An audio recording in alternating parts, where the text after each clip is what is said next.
Hello everyone, now let's count triangles in squares. How to count triangles in square? जब square में triangles दिए गए हो तो उसका काउंटिंग कैसे करना है, चलिए सीखते हैं। तो सिंपली यहाँ आपको नंबर्स देने हैं 1, 2, 3 एंड 4 और जो भी लास्ट नंबर आया 4 पे एंडिंग हुआ तो 4 को हमें 2 के साथ मल्टीप्लाई करना है। 4 2 जा 8। इट मीन्स यहाँ पर ट्राइंगल्स है 1 2 3 4 सी 5 6 7 एंड 8। तो यहाँ 8 इस तरह से ट्राइंगल को काउंट कर सकते हैं।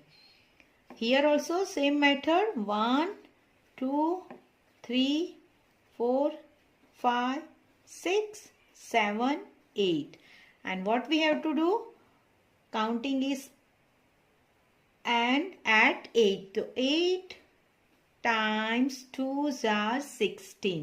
इट मीन्स ये स्क्वायर में 16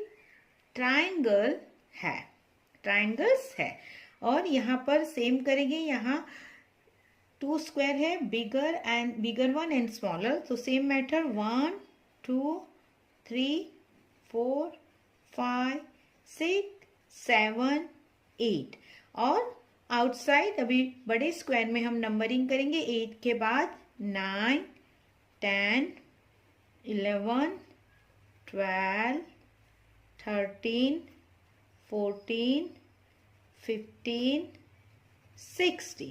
okay, 16 triangles are there, so 16 multiply with 2, 16 times 2 are 32। It means ये जो स्क्वायर है बिगर एंड स्मॉलर उसमें टोटल 32 ट्राइंगल्स है। Happy learning.